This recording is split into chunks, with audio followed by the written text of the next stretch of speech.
வாசிக்கலாம். யாத்திராகமம் 15வது அதிகாரம் 2வது வசனம். 15:2. கர்த்தர் என் பெலனும் என் கீதமுமானவர், அவர் எனக்கு ரட்சிப்புமானவர், அவரே என் தேவன், அவருக்கு வாசஸ்தலத்தை ஆயத்தம் பண்ணுவேன், அவரே என் தகப்பனுடைய தேவன், அவரை உயர்த்துவேன்.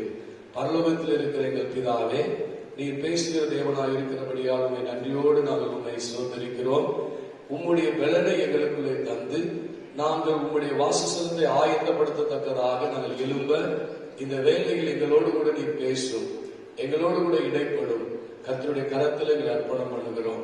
இயேசுவின் நாமத்தில் ஜெபிக்கிறோம் நல்ல பிதாவே, ஆமென். அல்லேலூயா. இந்த நாளில் வந்த உங்கள் ஒவ்வொருவரையும் இயேசுவின் நாமத்திலே நான் வாழ்த்துகிறேன். இந்த வசனத்தை கவனிங்க. கர்த்தர் என் பெலனும் என் கீதமுமானவர், அவர் எனக்கு ரட்சிப்புமானவர், அவரே என் தேவன், அவருக்கு வாசஸ்தலத்தை ஆயத்தம் பண்ணுவேன், அவரே என் தகப்பனுடைய தேவன், அவரை உயர்த்துவேன். இந்த வரிசையை கவனிங்க. ஒரு மனிதனுக்குள்ள கர்த்தருடைய பெலன் வரும்போது அவன் கீதமான, அவர் நமக்கு என்னவா பாருங்க, பாடலாய் மாறுகிறார். அது இன்னும் சொல்ல போனா நமக்கு ஒரு ஆனந்த கழிப்பு என்ன செய்யுது வருமா. கர்த்தர் நமக்கு பெலனாய் இருக்கும் போது ஆனந்த கழிப்பு வரும். அதுக்கு எடுத்து பாருங்க, நாம் பாடி துதிக்க ஆரம்பிக்கும் போது நமக்கு ரட்சிப்பு வரும். ரட்சிப்பு வந்த பிறகு, ஒரு விடுதலை வந்த பிறகு, ஒரு பாதுகாப்பு வந்த பிறகு நமக்கு என்ன வரும்னா, அவர் தான் உண்மையான கடவுள் அப்படி சொல்லி அவர் என் தேவன் என்று என்ன செய்வோம் சொல்லுவோம். அதுக்கு அடுத்தபடி இந்த தேவனுக்காக நம்ம ஏதாவது என்ன செய்யணும் செய்யணுங்கிற என்ன செய்ய நமக்கு வரும். அது மாத்திரமல்ல, நமக்கு இதுவரையும் இவர் தேவனா இருக்கிறாரா என்ற ஒரு சந்தேகம் கூட நம்முடைய வாழ்க்கையில இருக்கலாம். ஆனால் இப்ப நமக்கு அவர் பெலனாய் மாறும் பொழுது அவருக்கு நம்ம நாவிலே பாடல்கள் வரும், துதிக்க ஆரம்பிச்சது மாத்திரமல்ல, நமக்கு விடுதலை பாதுகாப்பு வந்தது மாத்திரமல்ல, நாம் அவருக்காக செயல்படுவது மாத்திரமல்ல, நமக்கு நித்தியமான ஒரு தேவனா அவர் தான் எனக்கு இருக்கிறாரு, அவர் மாறாதவரா இருக்கிறார் என்று நம்ம உயர்த்த முடியும். அல்லேலூயா. இதைத்தான் சொல்றாங்க. ஒரு மாத்தி போடுகிறேன், மாத்தி யோசிக்கிற வசனத்தை. என் பிளத்தில் நான் வாழும் பொழுது கண்டிப்பா ஒரு நாள் என்ன பண்ணிருவேன், சோர்ந்து போயிருவேன். அப்ப எனக்குள்ள ஒரு சோர்வு வருகிறது. சோர்வு என்ன செய்யுது வருகிறது. இந்த சோர்வு எனக்கு என்ன பண்ணுது, பெலத்துக்கு ஆப்போசிட் என்னது, சோர்வு, பலவீனம். அப்ப எனக்குள்ள சோர்வோ பலவீனமோ இருக்கும் போது என் பாடல் எப்படிப்பட்ட பாடலா இருக்கு, புலம்பலின் பாடலா என்ன செய்யுது இருக்கு. இந்த புலம்பல் பாட்டை நான் பாடிக்கொண்டு இருக்க எனக்கு ரட்சிப்பு அல்ல, எனக்கு ஒரு அடிமைத்தளமும் அல்லது எனக்கு ஒரு சிறையிருப்பும் என்ன செஞ்சிருது வந்து விடுகிறது. அப்பொழுது தேவனை குறித்த ஒரு சந்தேகம் எனக்கு என்ன செய்து வருகிறது. அதனால நான் தேவனுக்காக எதையும் செய்யனால முடியல, அதனால அவரை உயர்த்தவோ துதிக்கவோ என்னால முடியல. சரிங்களா? அப்ப இந்த கான்செப்ட கொஞ்சம் யோசிக்க, ரெண்டு அந்த தன்மையை நீங்க யோசித்து பார்க்கணும் இந்த வசனத்தை வாசிக்கும் போது. அப்ப இந்த வசனத்தை இவங்க எப்ப பாடுறாங்க அப்படின்னு பாத்தீங்கன்னா, கர்த்தர் அவருக்கு பெலனாய் வந்து அவருடைய புலம்பலை ஆனந்த கழிப்பாக மாற்றி அவர்களுக்கு ரட்சிப்பை தந்த பின்னாடி அவர் தான் என் தேவன் என்று அவர்கள் அறிந்து கொண்டு அவருக்காக ஒரு வாசஸ்தலத்தை ஆயத்தப்படுத்தும்படி அவர்கள் செயல்பட ஆரம்பிக்கிறத வாயினால் என்ன செய்யறாங்க, பாடுறாங்க. சரிங்களா? அப்ப இவங்க எப்ப பாடுறாங்க அப்படின்னு சொல்லிட்டு ஒரு 6 மெத்தட் நான் உங்களுக்கு சில காரியங்களை சொல்லிவிட்டு நாம் இந்த தேவ பலனை பெற்றுக்கொள்ள என்ன செய்வது அப்படிங்கறத நம்ம பார்க்க போகிறோம். சரிங்களா? இஸ்ரவேலருக்கு மோசையும் என்ன செய்தாங்க, பெலனற்று போயிருந்தார்கள். மோசையும் பெலனற்று போயிருந்தார். இஸ்ரவேல் ஜனங்களும் என்னவா இருந்தாங்க, பெலனற்று போய் என்ன செய்தாங்க இருந்தாங்க. நீங்க யாத்திராகமம் 2ஆம் அதிகாரம் 17-15 வரை வாசிச்சீங்க அப்படின்றால், மோசே என்ன பண்ணுகிறார் அப்படின்னா, அவருடைய பலத்தில், அவருடைய ஞானத்தில், அவருக்கு இருக்கிற அதிகாரத்தை பயன்படுத்தி தன் சகோதரர்களுக்கு உதவி செய்யும்படி எண்ணத்திலே அவர் கடந்து போகிறார். அப்ப ஒரு எகிப்தியன் ஒரு இஸ்ரவேலனை அடிக்கிறதை பார்த்துவிட்டு அந்த எகிப்தியனை கொன்று புதைச்சு விடுகிறார் அந்த மோசே. ஏன்னா என் ஜனங்கள், அவர் அந்த வசனம் போட்டிருக்கிறது, என் சகோதரர்கள் என்னை அறிந்து கொள்வார்கள் என்று. தேவனை அறிந்து கொள்கிற எண்ணம் இல்ல, கொள்ளும்படி நம்முடைய பலத்தை பயன்படுத்தி நீ சோர்ந்து போய் காணப்படுகிறோம். சரிங்களா? அவன் அறிந்து கொள்ளும்படி அவன் என்ன செய்கிறான், அதை செய்கிறான். அப்படி செய்யும் போது மறுநாள் ரெண்டு இஸ்ரவேலர்கள் சண்டை போடுகிறார்கள். ரெண்டு இஸ்ரவேல் சண்டை போட்டுக் கொண்டிருக்கும் போது அவர்களை போய் ஏன் நீங்கள் அடித்துக் கொள்கிறீர்கள் என்று கேட்கும் போது, என்னை நியாயாதிபதியா வைத்தது யாருடைய, எங்க மேல் அதிகாரம் செலுத்த உனக்கு யார் அதிகாரம் கொடுத்தது அப்படின்னு என்ன செய்யறாங்க, கேட்கிறாங்க. நேற்று அவனை கொண்டது போல எங்களை கொள்ளலான்னு பாக்கலையாடி அப்படின்ற அந்த வார்த்தையை கேட்ட மாத்திரத்துல இந்த செய்தி பார்வோனுக்கு போய் பார்வோன் என்ன செய்ய அவனை கொல்ல பார்க்கிறான் செய்தி அவன் காதுக்கு வந்த போது, ஒரு மனுஷனுடைய வார்த்தையை கேட்ட பொழுது அவன் என்ன ஆகி போயிட்டானா, ஓட்டமா ஓடி ஒரு துறவண்டையில போய் உட்கார்ந்து இருக்கிறான். எங்க போய் பாருங்க, அரண்மனையில அதிகாரத்தோடு சுற்றி கொண்டிருந்தவன், சரிங்களா, அங்கே பேரு புகழோடு இருந்தவன், ஒரு மேன்மையான வாழ்க்கையில் இருந்தவன் இப்ப எங்கே உட்கார்ந்து இருக்கிறான், எதையும் செய்ய முடியாதவனாக ஒரு துறவேண்டில போய் என்ன செஞ்சு இருக்கிறான், அடுத்து என்ன செய்ய போறன்னு தெரியாம உட்கார்ந்து இருக்கான். அப்படிதான் அந்த வசனம் அந்த பகுதியில் என்ன செஞ்சிருக்கு, அவன் ஒரு துறவண்டையில போய் உட்கார்ந்து இருந்தான். அவன் உட்கார இடமே அது இல்ல. சரிங்களா? நிறைய நேரங்களிலே நம்முடைய வாழ்விலும் கூட இன்னைக்கு பல சோர்வுகள், பல பலவீனங்கள் நம்மளை ஆட்கொண்டு இன்னைக்கு நம் எதிர்காலத்தை குறித்து கலக்கம் உள்ளவர்களாக என்ன செய்ய போகிறோம், ஏது செய்ய போகிறோம் என்று தெரியாத அளவுக்கு ஒரு காலத்தில் செயல்பட்டவர்கள் இந்த நாட்களில் செயலற்றவர்களாய் ஒரு முடக்கப்பட்ட ஒரு சப்பானியை போல நாம் இப்ப என்ன பண்ணிக்கிட்டு இருக்கிறோம், உட்கார்ந்து இருக்கிறோம். சரிங்களா? இந்த சூழ்நிலை தான் மோசே என்ன செய்யறாரு, அப்படிதான் அவர் இருந்தார். இஸ்ரவேல் ஜனங்களை நம்ம பார்க்கும் பொழுது இஸ்ரவேல் ஜனங்கள் ஆலோட்டிகள் அடிக்கிறதையும் அவர்கள் உபத்திரவப்படுத்துகிறதையும் அவர்கள் வேதனைப்படுத்துகிற காரியங்களை கண்டு அவருடைய இருதயம் என்ன பண்ணிருக்குது, சோர்ந்து போய் தங்கள் உயிரை கூட ஒரு வெறுத்து போன நிலைமைகளே அங்கே இருக்கிறார்கள். அப்ப அப்படிப்பட்ட ஒரு உபத்திரவத்தின் நிலையில தான் இந்த இஸ்ரவேலர்கள் நாட்களில் கடந்து கொண்டு வருகிறார்கள்.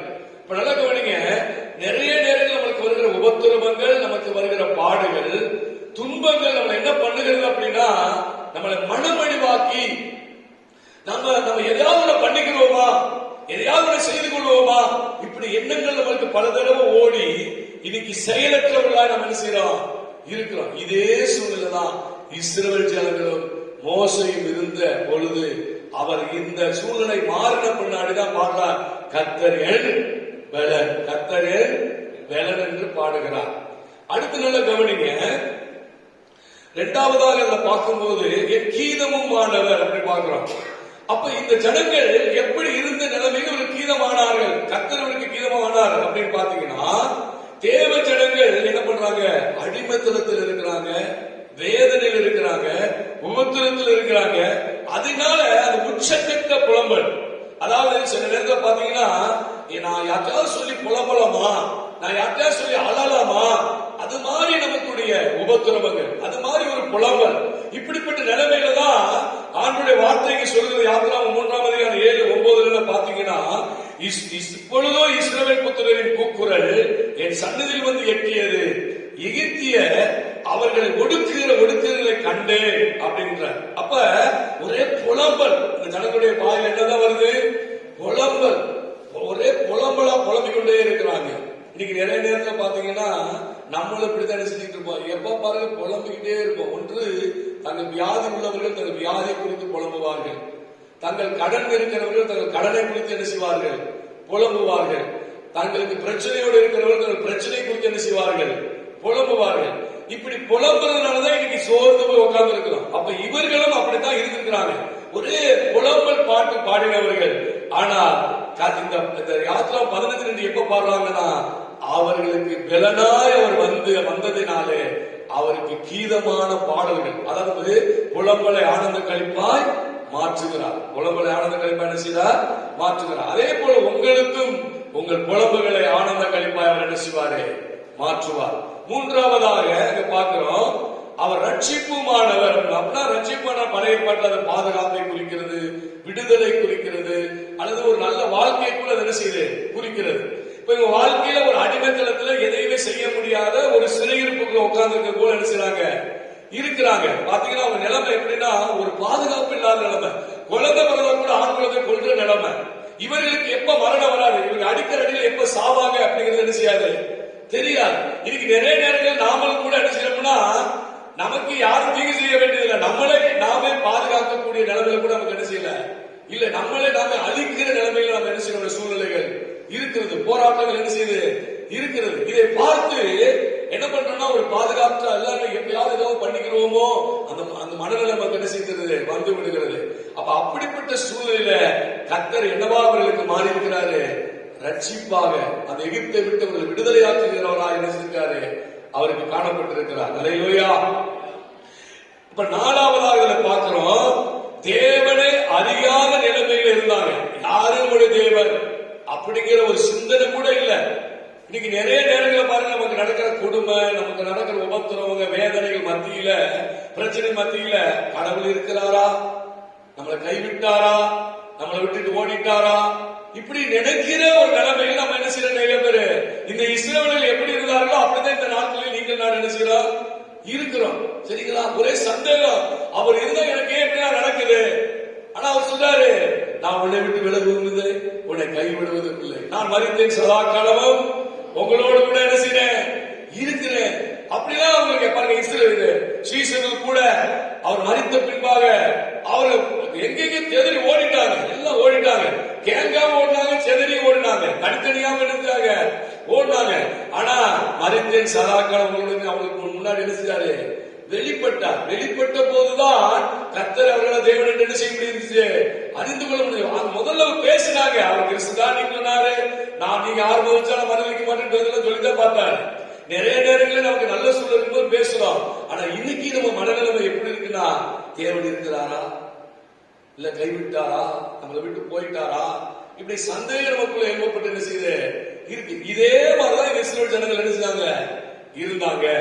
அடுத்து பாருங்க, அவருடைய வாழ்க்கையில அந்த சோர்வுகள் உபத்திரவுகள் என்ன பண்ணுச்சுன்னா, ஒரு செயலற்ற ஜனங்களாக, ஒரு எதையுமே செய்ய முடியாத ஒரு ஜனங்களாக. மோசே கூட பாருங்க, அவ்வளவு வல்லமையா செயல்பட்ட அந்த மனுஷன், ஆனா என்ன பண்ண, எதுவுமே செய்ய முடியாத அளவுக்கு போய் ஒரு ஆட்டை ஏதோ மாமனார் சொன்ன ஆட்டை மேய்ச்சிக்கிட்டு, அதே மாதிரி நீங்க ஏதோ ஒண்ணு செஞ்சுக்கிட்டு நம்ம குடும்பத்தை ஓட்டுவோம் அப்படிங்கிற மாதிரி என்ன செஞ்சு நம்ம வண்டி ஓடிக்கிட்டு இருக்கு. இப்படி செயலற்று போனவர்களாக அவர் இருந்த ஜனங்கள். அப்ப முதலாவது பார்க்கிறோம், அவர்கள் சோர்ந்து போனவர்களாக, அப்படியே எதுவும் செய்ய முடியாதவர்கள், ஒரு பிளனற்று போனவர்களாக இருக்கிறார்கள்.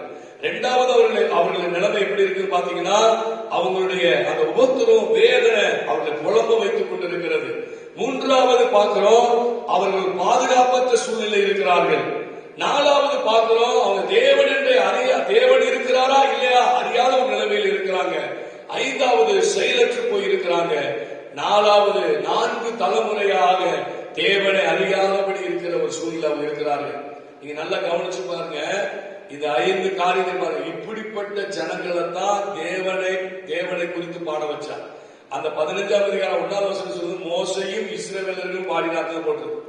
அப்ப இந்த மாதிரி இருக்கிற உங்களும் நீங்களும் நானும் இப்படிதான் இந்த இஸ்ரவேலை போலதான் இருந்தோம். அந்த இஸ்ரவேலர்களுக்கு அவர் பெலனாய் வந்தது போல, அந்த இஸ்ரவேலருக்கு அவர் ரட்சிப்பாய் இருந்தது போல, அந்த இஸ்ரவேலருக்கு அவர் கீதமானது போல, ரட்சிப்பானது போல, அவரே தேவன் என்று வெளிப்பட்டது போல, கர்த்தர் உங்களுக்கும் எனக்கு இந்த புலம்பல் பாட்டெல்லாம் மாற்றி ஆனந்த கழிப்பா மாறி, கர்த்தர் நமக்கு பெலனாகவும், கர்த்தர் நமக்கு கீதமாகவும், கர்த்தர் நமக்கு ரட்சிப்பாகவும், கர்த்தர் நமக்கு தேவன் என்பதை நாம் அறிந்து விசுவாசத்தில் உறுதிப்படும்படியால் கர்த்தர் நமக்கு மாற்ற வல்லமுள்ள தேவனாக என்ன செய்றாரு இருக்கிறார். அல்லேலூயா.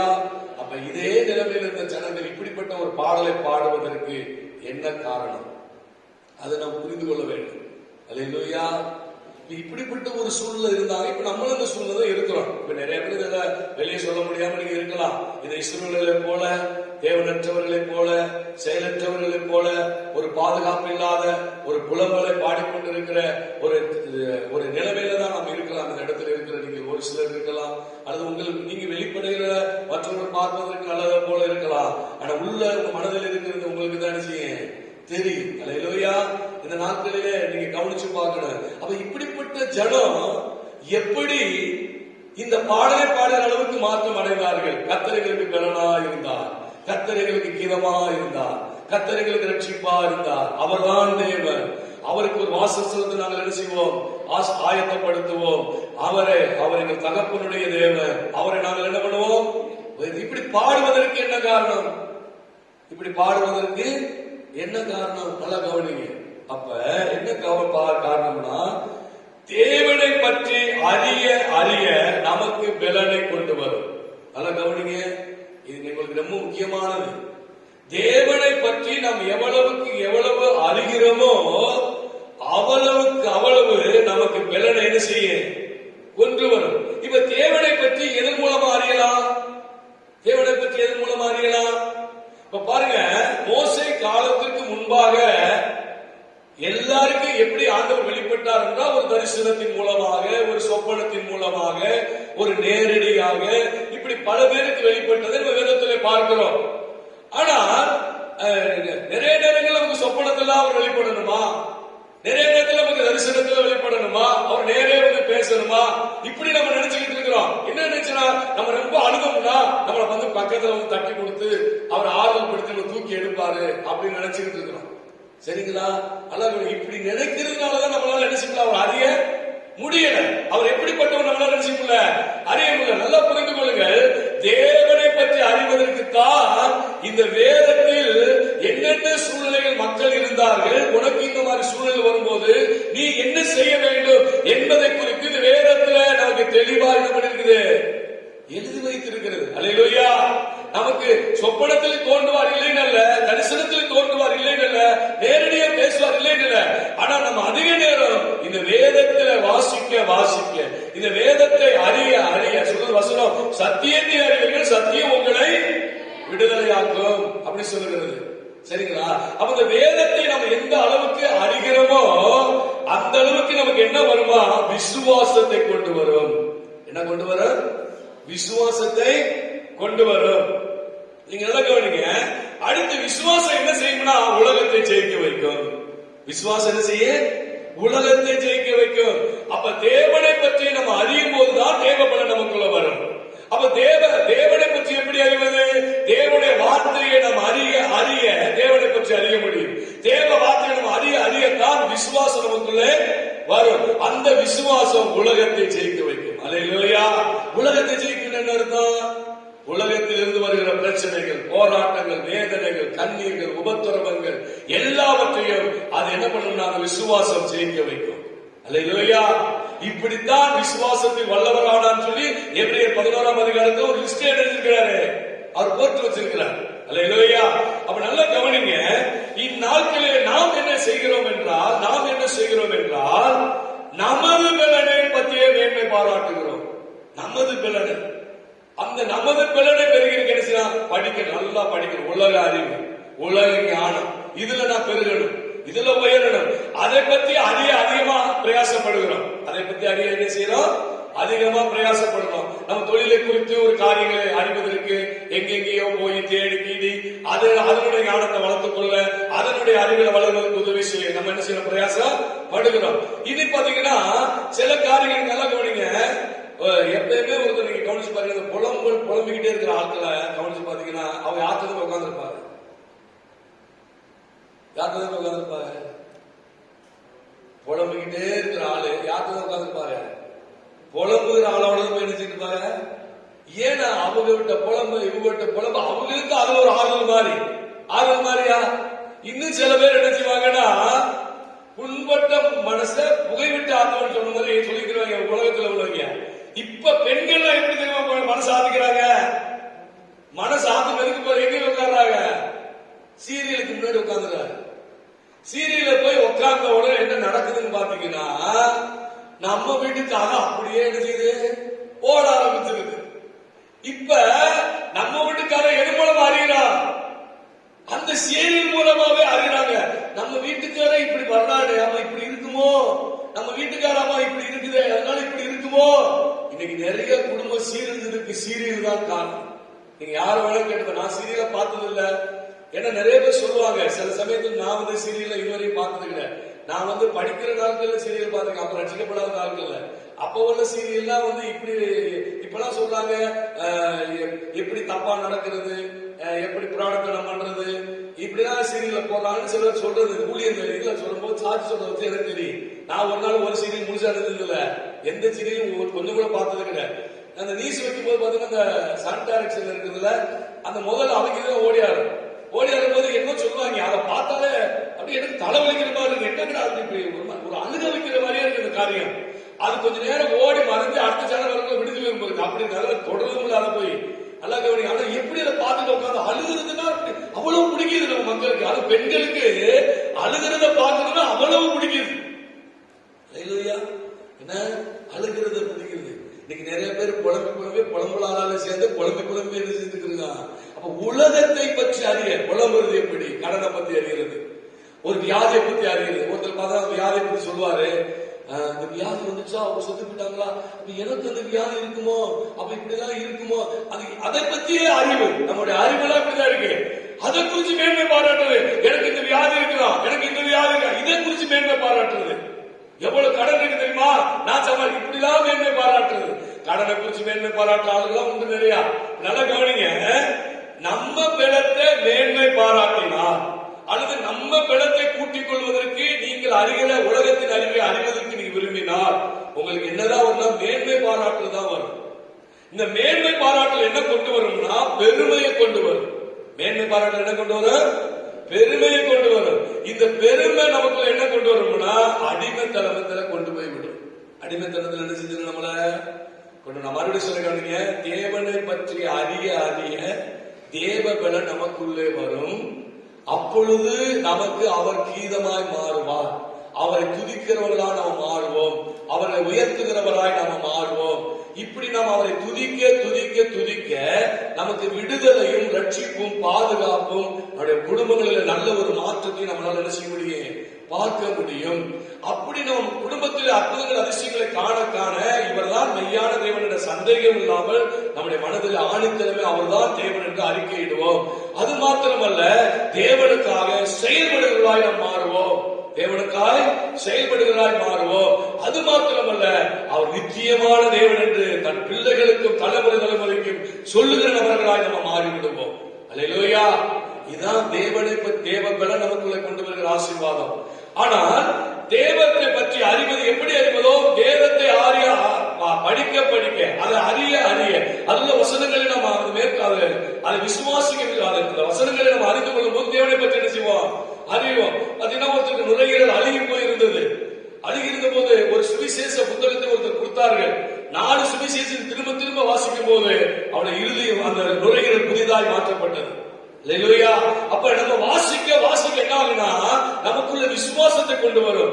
அந்த விசுவாசம் தான் உலகத்தை ஜெயிக்க வைக்கும், எதையும் ஜெயிக்க வைக்கும், எதையும் மேற்கொள்ள வைக்கும். அல்லேலூயா. இன்னைக்கு விசுவாசத்தை பத்தி பேசாம ஆளோட சத்தியத்தை நினைச்சாங்க, பரலோகத்தை பத்தி நரகத்தை பத்தி என்னென்னத்தையே பாக்குறாங்க. ஆனா விசுவாசமே இங்க போச்சு, எல்லாத்தையும் விசுவாசம் கோட்டை விட்டு போச்சு. இப்ப நல்லா கவனிங்க, நம்ம பலனை நம்பணும் என்றால் நம்ம மேன்மை பாராட்டு மாறிவிடுவோம். கொஞ்ச நாள் மேன்மை பாராட்டி கொண்டிருப்போம், பெருமை நமக்குள்ள வந்துவிடும். இந்த பெருமை நம்மளோட அடிமைத்தனத்துக்குள்ள என்ன செஞ்சு கொண்டு வரும். உதாரணத்துக்கு பாருங்க, உதாரணத்துக்கு மோசையை பாருங்க. அப்போஸ்தலர் நடவடிக்கை 7ஆம் அதிகாரம் 22வது வசனத்தை வாசிங்கன்னா, மோசே எகிப்துடைய சகல சாத்திரங்களிலும் கற்பிக்கப்பட்டு வாக்கிலும் செய்கையிலும் வல்லவனானான். அவன் தேவனுடைய பலம், அவன் தன் பலத்திலே சிறந்தவனா என்ன செய்யறான், எல்லாவற்றிலும் இருக்கிறான் என்று அதை பார்க்கிறோம். அதுல அப்ப மோசே இந்த பலத்தை வச்சுதான் தன் ஜனத்தை காப்பாற்ற போறேன் அப்படிங்கிற இடத்துல என்ன செஞ்சான், போனவன் என்ன ஆனா பாருங்க, அவன் அங்க போகும்போது தன் பலத்தை சார்ந்தவன் போனதுனால அங்கே காரியம் மாறுதலான்னு செய்து முடியுது. கடைசியில இவன் செயலற்றவனாய் ஒரு துறவ நிலைமை உட்கார்ந்துகிட்டு மாமனார் சொல்ற வேலையை செஞ்சு ஆட்டுகளுக்கு பின்னாடி என்ன செய்யறான் தெரியல. எப்ப தான் அறிந்த உலக பலனை அறிவை வைத்து அதன் மூலம் பெற்றுக்கொண்ட பலனை, அந்த வல்லமை, அந்த அதிகாரத்தை வைத்து தன் ஜனங்களை காப்பாற்ற நினைக்கிறான். நல்லா புரிந்து கொள்ளுங்க. உங்க சோர்வுக்கு என்ன காரணம் கண்டுபிடிங்க, உங்க பலவீனத்துக்கு என்ன காரணம் கண்டுபிடிங்க. நீங்க எதிலே ஒன்று உங்க பலத்தை சார்ந்து ஓடி ஓடி இன்னைக்கு தோல்வி அடைந்து போய் என்ன செய்றீங்க, உட்கார்ந்து இருக்கிறீங்க. ஆனா அதே மோசலாம், அதே மோசலாம் இப்ப செயலற்றவனா இருக்கிற மோச தேவன் இருக்கிறார் என்பது அவனுக்கு தெரியுமா, எனக்கு தெரியாது. அப்படிப்பட்ட மோச சரிங்களா, அங்க என்ன பண்றாங்க, மோச இப்ப பாருங்க தேவனை அறிகிறான். எப்படி அறிகிறான்? அவனை தேடி தேவன் வருகிறான். நல்லா கவனிங்க, யாரை தேடி? மோசைய தேடி வருகிறான். உங்களை என்னை இயேசு தேடி வந்தார். பரலோகத்தை விட்டு இந்த பூமிக்கு நெஞ்சாரு தேடி வந்த அவர் எதுக்கு வந்தார் அப்புறம் பார்ப்பாங்க. நல்லா கவனிங்க, இந்த மோசை என்ன பண்றாரு? ஒரு உச்சியில் தீ எரிகிறது. தீ எறிகிற உடனே அதை என்ன பண்றானா? உற்று கவனித்தான். வசனம் சொல்லி அப்படிதான் சொல்லுது. என்ன கவனித்தான்? உற்று கவனித்தான். தீ எரியுது, அது எப்போல எரியத்தை தீ அப்படின்னா போன உற்று கவனித்தான். அப்ப தேவனை அறிகிற அந்த அறிவு அவனுக்கு என்ன செய்யுது? வருது. உற்று கவனிக்கிறான். கவனிக்கும் போது அங்கிருந்து ஒரு சத்தத்தை என்ன செய்யறான்? கேட்கிறான். அந்த சத்தத்தோடு இவனும் போராடுறான். என்ன செய்யறான்? எனக்கு ஒண்ணும் தெரியாது, முதல்ல எனக்கு எல்லாம் தெரியும் சொன்னவே தெரியா, எனக்கு ஒண்ணுமே தெரியாது, பேச தெரியாது, ஒண்ணும் தெரியாது, அப்படி வேற எவனையாவது அனுப்ப மாட்டவரு அப்படிலாம் என்ன செய்யறான் சொல்றான். இப்ப இந்த தேவனை அறியும் போது தேவனை அவன் அறிய அறிய அவனுக்குள்ள தேவைப்பட என்ன செய்யுது? வருகிறது. அவன் எங்கே பயந்து ஓடி வந்தாலோ தைரியமா அங்க என்ன செய்யறான்? போறான். அந்த இடத்துக்கு என்ன செஞ்சான்? போறான். இப்ப செயலற்று போயிருந்தவன் இப்ப செயல் உள்ளவனாய் மாறி தேவனுக்காக பலத்த காரியங்களை செய்கிறவனாய் மாறினான். அல்லேலூயா. நீங்க இஸ்ரவேல் ஜனங்களை கவனிச்சு பாருங்க. தேவன் 10 விதமான வாதைகள் எதுக்கு செய்தாரு? எகிப்தியர்களுக்காக செய்தாரா? தன் ஜனம் என்னை யார் என்று அறிந்து கொள்ளும்படி செய்தார்.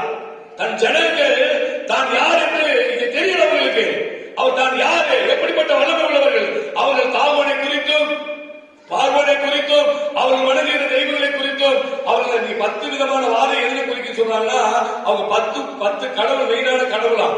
அந்த 10 கடவுளை கொண்டு அந்த கடவுள் தோல்வி விடுதலை காண வச்சாங்களாம். அந்த 10 வாதை 10 கடவுள் சம்பந்தப்பட்டது சொல்லுவாங்க. பாருங்க, அந்த தேவன் என்ன பண்ணிட்டார்னா அந்த 10 வாதையின் மூலமா இவர்கள் எல்லாம் தேவன் கிடையாது, நான் தானா தேவன் அப்படி இஸ்ரவேலுக்கு அறியும்படியா வெளிப்பட்டார். வெளிப்பட்ட உடனே ஆரம்பத்தில் பாருங்க, மோசையோடு போராடின ஜனங்கள் அடுத்தடுத்து எகிப்தில் இருக்கும் போது போராட மாட்டாங்க. அடுத்தடுத்து பாத்தீங்கன்னா அங்கே செயல்பாடுகள் தேவனுடைய கரமைக்கு நீட்டப்படுகிறது. இப்ப தேவனை அறிந்து அறிந்து செங்கடலுக்குள்ள பார்வோன் சேனை மூழ்கிறத பாக்குறாங்க. கரை ஏறினவங்க பாடுறாங்க. பாருங்க, கர்த்தருடைய பலனை பெற்று அவர்கள் பாடுகிறார்கள். அல்லேலூயா. அப்ப இந்த பலன் வந்த போதுதான் அவங்களுக்கு எல்லா தைரியமும் வந்து எல்லாவற்றையும் ஜெயிக்கவனால முடிந்தது. நீங்க அடுத்து பாருங்க, பவுலை நீங்க எடுத்துக்கொள்ளுங்க. பவுல் அவர் கமாலியருடைய பாதையில் அமர்ந்து படித்தவர் என்று சொல்லப்பட்டிருக்கிறது. சகல நியாயப்பிரமாணங்களை தேடினவர் என்று சொல்லப்பட்டிருக்கிறது. அவர் வந்து நியாயப்பிரமாணத்தை குற்றம் சாட்ட ஒருவனால் முடியாது. அப்ப நியாயப்பிரமாணத்தின்படி வாழ்ந்தது போல அவர் என்ன செய்றாரு சொல்றாரு. நான் எனக்கு மேன்மை பாராட்ட வேண்டும் என்றால் எதையெல்லாம் குறித்து என்ன செய்யலாம்?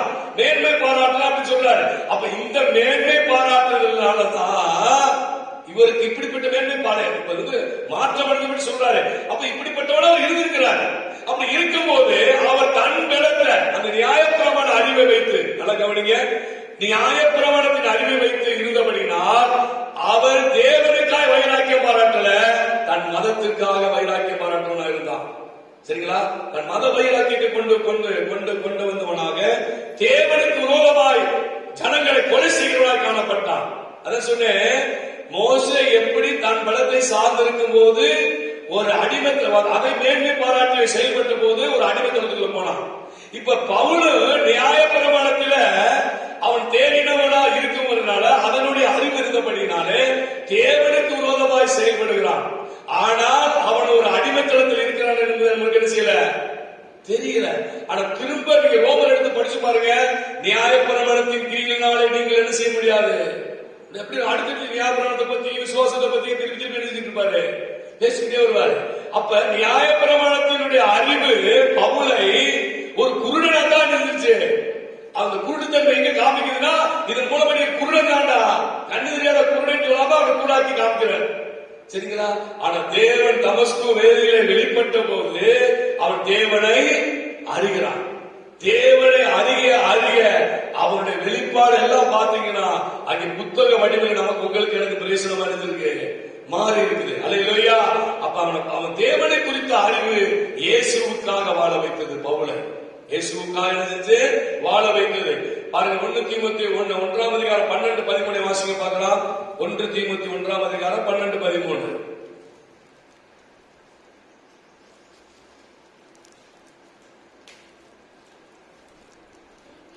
தேவனுடைய மகிமையான சுவிசேஷத்தின்படி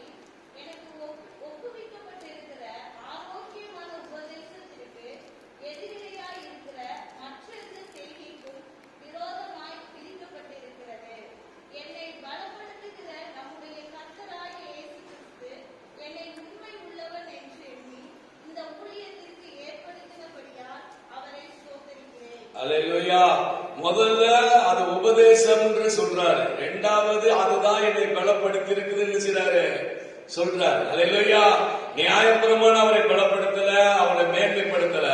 ஆனா தேவனுடைய உபதேசங்கள், தேவனுடைய வார்த்தையும், தேவனுடைய வெளிப்பாடும், தேவனுடைய அறிவும் அவர் என்ன பண்ணிருக்குது, பலப்படுத்தினதாக அந்த அதிகாரத்தில் என்ன செய்றாரு, அந்த வசனத்தில் என்ன செய்றாரு சொல்றாரு. 13வது வசனத்துல சொல்றாரு. இன்னும் பாருங்க, அவர் கொரிந்தியில சொல்றார். 1 கொரிந்தியர் 1:18 சொல்கிறது, சிலுவையை பற்றிய உபதேசம் கெட்டுப்போர்களுக்கு பைத்தியமா இருக்கிறது, ரட்சிக்கப்படுகிற நமக்கோ அது தேவ பலனா இருக்கிறது. அல்லேலூயா. என்னவா இருக்கிறது? தேவ பலனா இருக்கிறது.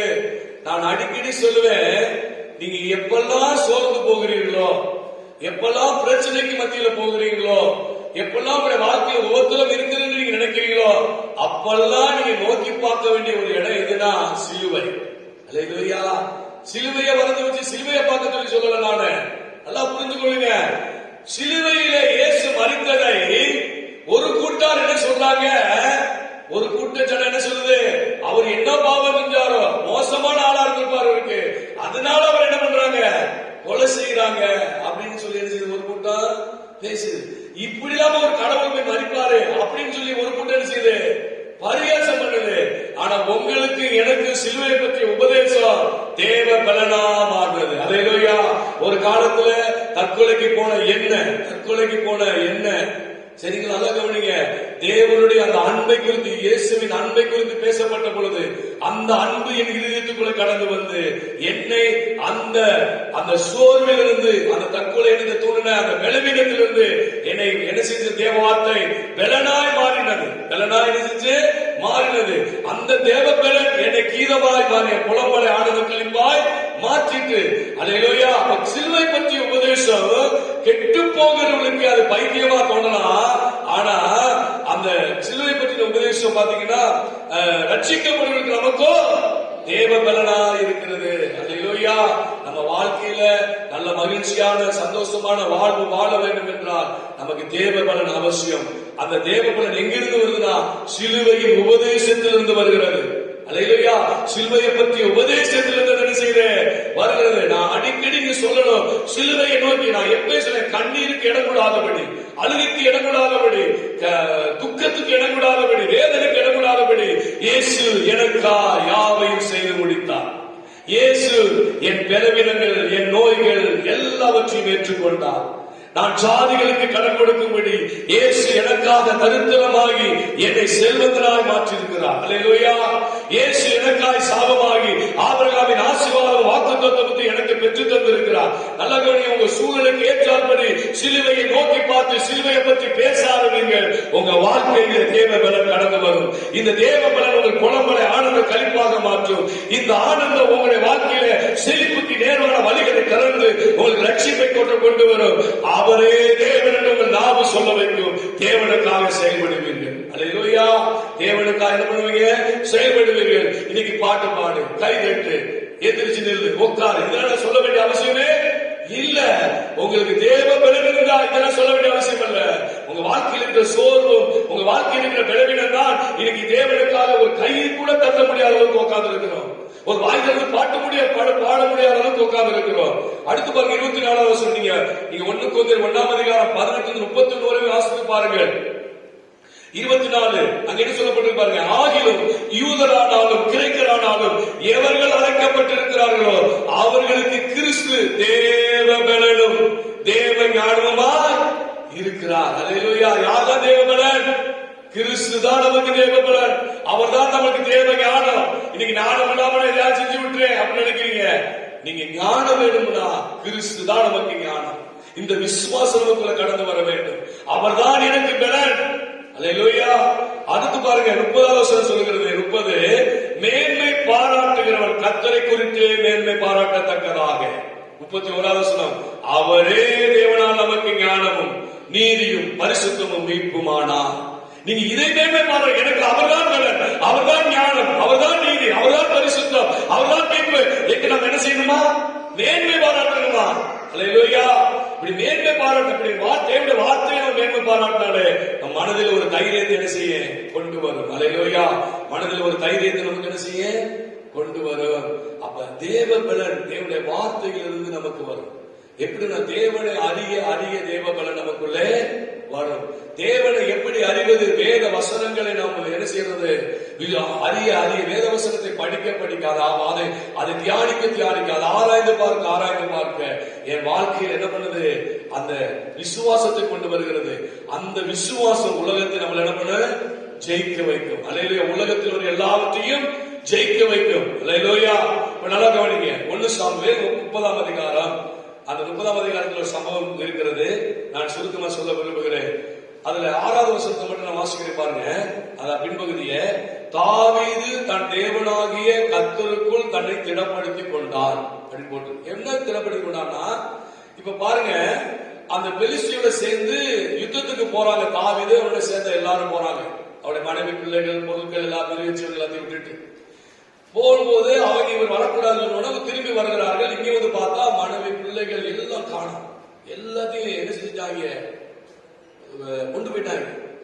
சரிங்களா? கொண்டு போன பிறகு எல்லாரும் என்ன பண்றாங்க? தாவீது தன் பிள்ளை இழந்திருக்கிறான், தாவீது தன் மனைவி இழந்திருக்கிறான், தாவீது தன் பொருட்களை இழந்திருக்கிறான். அதே மாதிரி கூட இருந்தவர்கள் இழந்திருக்கிறார்கள். ஆனா அந்த மற்றவர்கள் எல்லாரும் என்ன செய்யறாங்க? இவனை கல்லெறிந்து கொள்ள வேண்டும் என்று சொல்லி நெருக்குகிறார்கள். ஒரு பக்கம் இழப்பு, இன்னொரு பக்கம் அவர்களுக்கு சார்ந்தவர்கள் விரோதமாக எழுந்து என்ன செய்யறாங்க? செயல்படுகிறார்கள். எழுந்து என்ன செய்யறாங்க? செயல்படுகிறார்கள். இப்ப மரணத்தின் போராட்டத்தில் தாவீது வார்த்தை சொல்கிறது. இப்படிப்பட்ட நிலைமையில் என்று சொல்லுது. தாவீது தன் தேவனாகிய கர்த்தருக்குள் தன்னை திடப்படுத்திக் கொண்டார். அப்படி எப்படி திடப்படுத்திக் கொண்டார் அர்த்தம்? வேற எதுவுமே போட காணோம். சரி, திடப்படுத்திக் கொண்ட என்னன்னு சொல்லி நான் கவனிக்க ஆரம்பிக்கும் பாருங்க. 1 சாமுவேல் 23ஆம் அதிகாரம் 16வது வசனம் சொல்லுகிறது. அங்கே யோனத்தான் தாவீதை சந்தித்து அந்த வசனத்துல பின்பகுதியில் போட்டிருக்கு, அவன் கையை திடப்படுத்தி அப்படின்னு போட்டு. அந்த 16வது வசனத்துல 17வது வசனத்துல என்ன போட்டு பாருங்க, நீ பயப்பட வேண்டாம், என் தகப்பனாகிய சவுலின் கை உம்மை கண்டுபிடிக்க மாட்டாது, நீ இஸ்ரவேல் மேல் ராஜாவாய் இருப்பாய், அப்பொழுது நான் உமக்கு 2வதாய் இருப்பேன், அப்படி நடக்கும் என்று என் தகப்பனாகிய சவுலும் அறிந்திருக்கிறான் என்றான். அல்லேலூயா. இந்த வசனம் என்ன சொல்லுது அப்படின்னா, யோனத்தான் ஒரு நல்ல வார்த்தைகளை தாவீதுக்கு சொல்கிறான். இதைத்தான் திடப்படுத்தினான் அப்படின்னு போட்டிருக்கு. அப்ப தேவனுடைய வார்த்தை நம்மளை என்ன செய்ய திடப்படுத்தும். தேவனுடைய வார்த்தை, நல்ல வார்த்தைகள், வாக்குத்தத்த வார்த்தைகள் நம்மளை என்ன பண்ண திடப்படுத்தும். அடுத்து பாருங்க, இன்னொரு காரியம் சொல்ல விரும்புகிறேன். ரோமர் 4ஆம் அதிகாரம் 20வது வசனம், தேவனுடைய வாக்குத்தத்தத்தை குறித்து அவன் அசுவிசுவாசமாய் சந்தேகப்படாமல், யாரே ஆபிரகாம் சந்தேகப்படாமல் தேவன் வாக்குத்தத்தம் பண்ணினதை நிறைவேற்ற வல்லவராய் இருக்கிறார் என்று முழு நிச்சயமாய் நம்பி தேவனை மகிமைப்படுத்தி விசுவாசத்தில் வல்லவனானான். அல்லது எதில் வல்லவனானா? எதை நம்பி? வாக்குத்தத்தங்களை நம்பி, வாக்குத்தத்தத்தை குறித்து உறுதியாய் சந்தேகப்படாமல் நம்பி அவன் விசுவாசத்தில் வல்லவனான். அப்படின்னா தேவ பலன், வல்லமைங்கிறது பலனையும் குறிக்கிறது. அவன் பலன் அடைந்தான். அல்லேலூயா. தேவனுடைய வார்த்தை நம்மளை திடப்படுத்தும், தேவனுடைய வார்த்தை நம்மளை தைரியப்படுத்தும், தேவனுடைய வார்த்தை நமக்கு விசுவாசத்தை கொண்டு வரும். அல்லேலூயா. அதனால பாத்தீங்கன்னா அது 36 தாவீது தன் தேவனாகிய கர்த்தருக்குள் தன்னை திடப்படுத்திக் கொண்டான் என்ற வார்த்தை இன்னொரு வெளியில் போட்டிருக்கிறது. யெகோவாவுக்குள் பலன் கொண்டான். யெகோவாவுக்குள் என்ன செஞ்சா? பலன் கொண்டான் அப்படின்னு போட்டிருக்கு. அல்லேலூயா. நல்லா கவனிங்க. இந்த நாட்கள்ல என்னுடைய வாழ்க்கை, புலம்பல் வாழ்க்கை மாற வேண்டுமா? உபத்திரவம் மாற வேண்டுமா? வேதனை மாற வேண்டுமா? என் துக்கம் மாற வேண்டுமா? எங்களுக்கு தேவ பலன், தேவ பலன். அந்த தேவ பலன் நமக்குள்ள வரும்பொழுதுதான் நம்முடைய வாழ்க்கையில நமக்கு கீதமாய் அவர் மாறுவார். அவரை துதிக்கிற அந்த நாள் நமக்கு வரும்.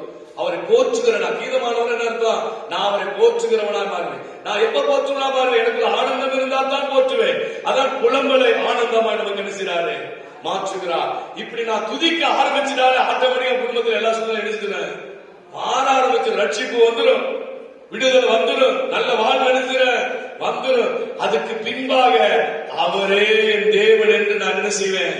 சந்தேகம் இல்லாமல் விசுவாசிப்பேன். அதுக்கு பின்பாக தேவனுக்காய் நான் செயல்படுவேன். அப்ப இதுக்கெல்லாம் மூல காரணமா இருப்பது என்ன? எனக்கு பலன் வேணும், தேவ பலன் வேணும். இந்த தேவ பலன் எங்கிருந்து வருது? தேவனை அறியும் போது வருகிறது. தேவனை எப்படி அறியலாம்? தேவனுடைய வார்த்தையின் மூலமாய் அறியலாம். தேவனுடைய வார்த்தையின் மூலம் அறிய நமக்கு விசுவாசம் செய்ய வரும். அந்த விசுவாசம் உலகத்தை நம்ம என்ன பண்ண ஜெயிக்க வைக்கும். அதனால தயவா சொல்லுகிறேன், நல்லா கவனிங்க. நான் துக்கத்தில் அழுகும் போது கர்த்தரை என்ன செய்ய பரிதாபப்படுவார் நினைக்காதீங்க. நான் வேதனையில நான் அழுதுகிட்டு இருக்கும் போது எனக்கு ஆண்டவர் வந்து உதவி செய்வார் அப்படின்னு நினைக்காதீங்க. உனக்காக எல்லாவற்றையும் சிலுவையில் நமக்கு எடுத்திருக்கிறாரு, செய்திருக்கிறார். அதுதான் பவுல் சொல்லுகிறார். என்ன சொல்லுகிறார்னா, சிலுவை பற்றின உபதேசம் ரட்சிக்கப்படுகிற நமக்கு தேவ பலனாய் இருக்கிறது. தேவ பலனாய் இருக்கிறது. அப்ப தேவ பலனாய் நமக்கு இருக்க வேண்டும் என்றால் நமக்கு எந்த சூழலில் போனாலும் நம்ம சிலுவையை நோக்கி பார்த்து அதை சோத்திரம் பண்ண வேண்டுமே ஒழிய, அதை நம் விசுவாசத்தில் நிலைத்திருந்த வேண்டுமே ஒழிய, அதை விட்டு உட்கார்ந்து அழுக நினைச்சு கூடாது, அழுக கூடாது. அல்லேலூயா.